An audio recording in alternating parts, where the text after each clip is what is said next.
Sir, तुम्ही आताच थोड्यावेळापूर्वी रवींद्र चव्हाण यांच्या अध्यक्षपदासंदर्भातला अर्ज दाखल केलेला आहे, काय सांगणार?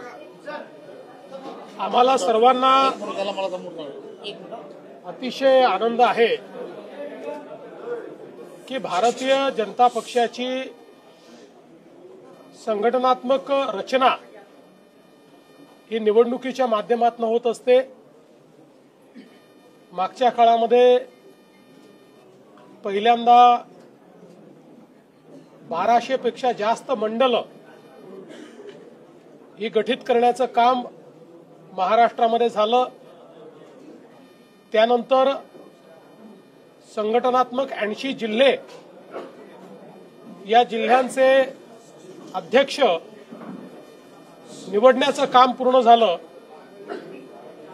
आणि आता प्रदेशाध्यक्ष पदाकरता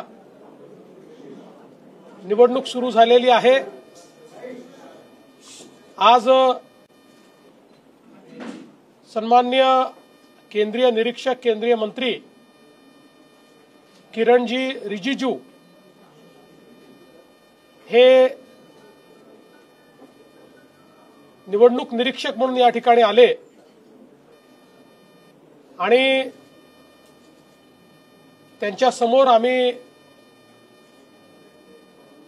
आमचे सहकारी श्री रवी चव्हाण जे यापूर्वी प्रदेशाचे महामंत्री देखील राहिलेले आहेत आणि महाराष्ट्र सरकारमध्ये मंत्री देखील राहिलेले आहेत, ज्यांनी युवा मोर्चाचा कार्यकर्ता म्हणून पदाधिकारी म्हणून कामाला सुरुवात केली। नगरसेवक झाले, स्थायी समितीचे अध्यक्ष झाले, 4 वेळा आमदार झाले, राज्यमंत्री आणि मंत्री असा एक मोठा प्रवास करत यावेळी महाराष्ट्र प्रदेश भाजपचं अध्यक्ष म्हणून त्यांचं नामांकन आम्ही दाखल केलंय। मागच्या काळामध्ये सन्माननीय श्री चंद्रशेखर बावनकुळेजी यांनी अतिशय चांगल्या पद्धतीनं महाराष्ट्राचं अध्यक्षपद निभावलं आणि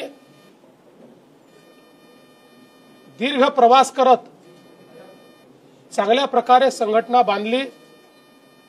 त्याचं प्रत्यंतर विधानसभेच्या निवडणुकीमध्ये आपल्याला पाहायला मिळालं। त्यानंतर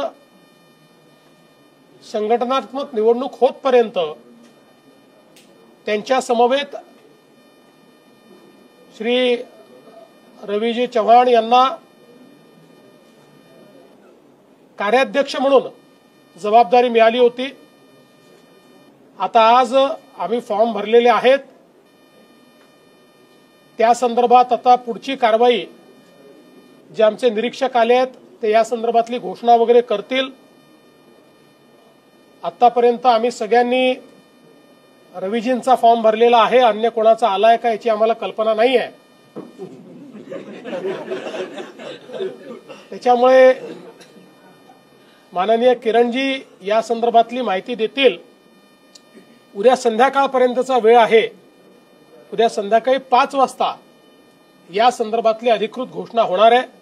पण आम्हाला अतिशय आनंद आहे की रवींद्र चव्हाण यांच्यासारखा आमचा एक सहकारी हा महाराष्ट्र प्रदेशाच्या अध्यक्षाच्या भूमिकेत येण्याकरता आता सज्ज झालेला आहे आणि आमच्या संपूर्ण पक्षाने त्यांना पाठिंबा या ठिकाणी दिलेला आहे।